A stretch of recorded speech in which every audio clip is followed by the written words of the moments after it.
On last week's episode, Lewis stripped the AMMO 964, sanded, and then fabricated new metal to replace the rust holes in the frame. However, because of the extreme rust on the cowl, a full replacement of the roof is needed because the cowl is actually connected to the entire roof, and cutting off just the front part and then welding it into the existing A-pillars is not as structurally sound as doing a complete job. Plus, I get to remove the heavy and unused sunroof in the process. But if you thought fabbing in a new piece of metal from scratch was challenging, then you gotta watch this. Pay extra attention to the unique role the rain guards on late model Porsches play. Okay, so there you go. You're caught up. Enjoy episode number 2. All the way in. Touch up paint on. I can hear it.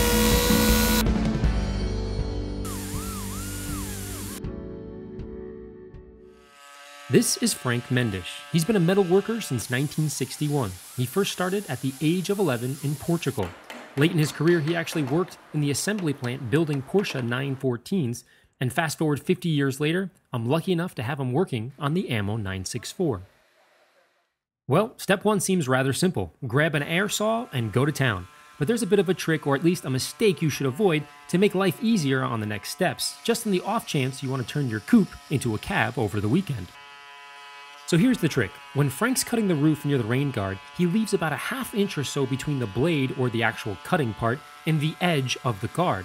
And here's why.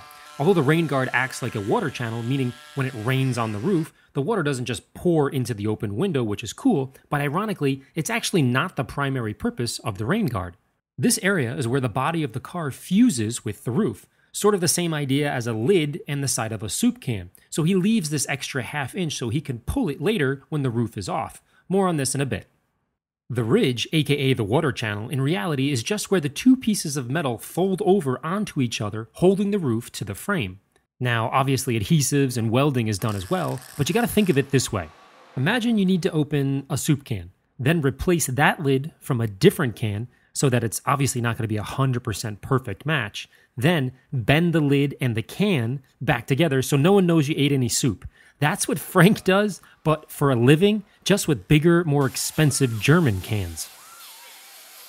Once the roof was cut, I couldn't help myself. I wanted to lift the roof off with a very sad and ill-formed squat, but my Hulk moment was cut short by all the wires connected to the roof that power the cabin lights, defroster, and the sunroof.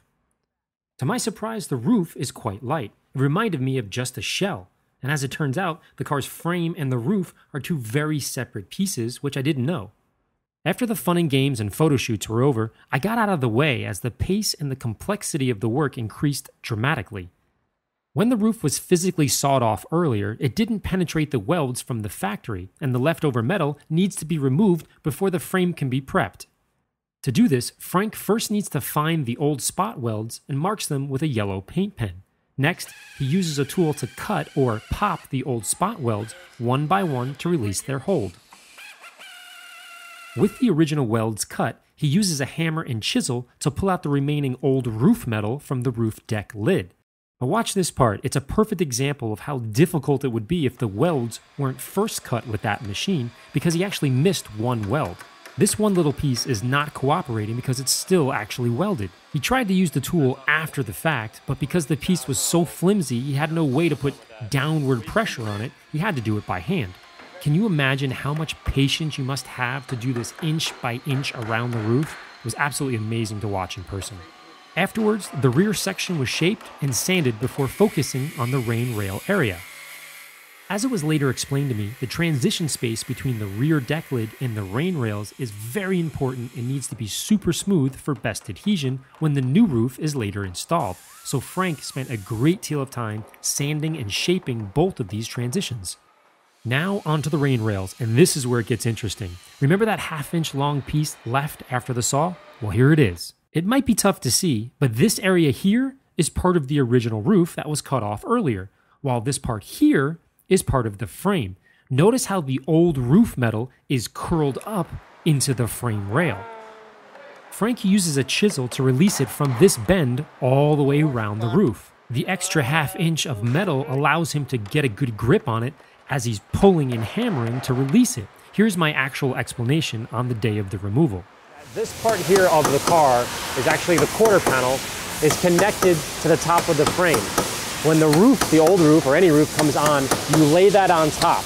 And then what happens is these two pieces crimp together, which make the rain guard. So what he has to do is pull the old piece out, the part that was already in there, and that's what he's chiseling before, and ripped out all this whole side. It took forever, so that when the new roof comes in, he can put it on, put it together, spot weld it, and then bend it back again and making the rain guard. So now he's right at this particular point, he's taking a tool and uncrimping the rain guard. I mean, this is like unbelievably fascinating. I had zero idea that this is something that needed to get done, but like this is like true craftsmanship. I'm really privileged to be here. As I later learned, there's a tool that can be used to easily and quickly open and close the rain guard. Folds 100% perfectly, dead on straight, but it didn't fit on my particular rails. So every single square inch needed to be pried open with Frank's handmade claw, and it took forever. With all the old metal off the car, the next step is to prepare the frame to accept the new roof. This means sanding. I mean, a lot of sanding. This might be the most crucial step to ensure the new roof doesn't leak or potentially rust in the future. Before we could go too much further, a test fit was required to make sure the frame was properly cleaned with all the metal removed and to ensure the quality of my replacement roof, especially on the long-distance journey. We also added the fenders and doors to double-check the spacing and clearances. Surprisingly, they all fit pretty well, which was amazing news, so they took them off and set them aside to prep them later. The very last step to do to the frame is apply a thick coat of weld-through primer to the new exposed bare metal frame. This is done to allow you to weld the frame and roof together without burning the surrounding areas and encouraging rust in the future from the potential buildup of condensation. Prepping the new roof is similar to the frame. It's sanded and then weld-through primer is added.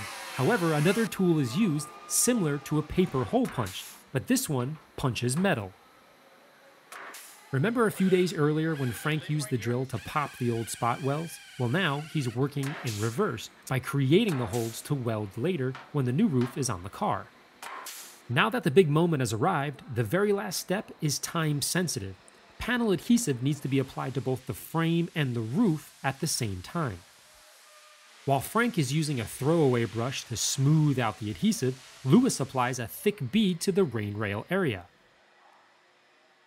Once all systems were a go, we carefully carried the roof over to the 964 without smudging the adhesive and gently placed it on the frame. Now the challenge was to bang the edge of the roof underneath the curl of the frame before the powerful adhesive cured. Likewise, the front cowl was measured and cut to fit perfectly, then screwed down on both sides. Afterwards, the fenders were mock fitted again to make sure no areas were going to rub as they had done previously, causing this catastrophic oxidation shown in episode 1. Okay, this is where things start to get crazy. First, Frank adds duct tape around the rain rails to protect the roof from hammer scuffs. And remember earlier when I mentioned there was a machine that could squeeze the new rails together perfectly in one quick shot, and how that machine didn't fit on my particular style car? Well, because of that, Frank spent 3 days literally hammering the rails back into perfect shape by eye with just an old hammer and a metal block. Do you understand how insane that is? As some of you know, I'm an analogy guy, and the best analogy I can think of in this particular situation is trying to draw on a piece of paper a 100% perfect circle by hand without using a compass. You can come fairly close pretty quickly, but 100% perfection would take days if it's even achievable at all without a tool. So, like I said, he's got crazy skills and even more patience. Once round 1 million of hammering was done, the rail was straight line sanded by hand and then refined by various machines in preparation for the spot welding. This process uses 2 crab-like claw pinchers made of copper electrodes that focus the welding current into a defined area or spot, while forcing this current to melt the 2 pieces of metal into one through the weld. With a clamp installed, the welder is placed between the 2 metals and welded every inch or 2. This tool is very heavy, 30 pounds or so, and holding it in an exact position can be challenging after a few minutes.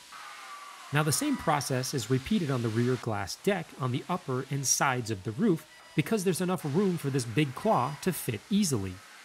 But the engine side was too tight because of the rear deck lid, so a different and more compact spot welder was needed. This, believe it or not, was even heavier than the claws despite its smaller head. Notice the claws are removed and replaced with two vertical pieces that slide into tight areas easily. At this point, about 80% of the welds are completed, and Frank focuses on the front A-pillars and the cowl. If you remember earlier, he used the giant hole punch machine on this area, and now it comes into play because neither of these areas can fit either machine. The A-pillar is too thick, and nothing can be squeezed or pinched to take advantage of the spot welder. Likewise, the cowl has the dashboard frame in the way, so they're both facing the same issue. But the holes Frank made earlier will now be filled by the MIG welder, which feeds a solid wire electrode through a welding gun that leaves behind a molten material binding the two metals. As I look back on the hours of footage I shot during this particular phase, I realized just how easily one misstep or forgotten this or that or whatever would have derailed the entire restoration process. The intricacies and the methodology of a man who left school at the age of 11 years old to work on cars, I'm sure today might be debated amongst academics, but I find it really inspiring and even more motivating to get my mind out of all these books and my hands into a project. With all the MIG welds complete, Frank sands the molten bump to blend perfectly with the body of the car. Much the same as Lewis's repair of the rust damage on the frame, when these guys are done, their metal stitchwork rivals any plastic surgeon in my opinion. Finally, Frank welds in brass on both sides of the windshield area, as this specific point tends to flex, especially with the larger 3.8-liter engine and its track use. A regular MIG weld here could potentially crack, while brass can safely flex with any body movement.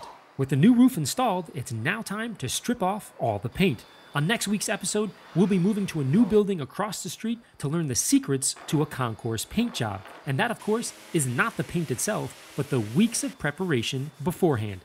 Check out all the latest videos at AMMONYC.com. As always, thanks for watching.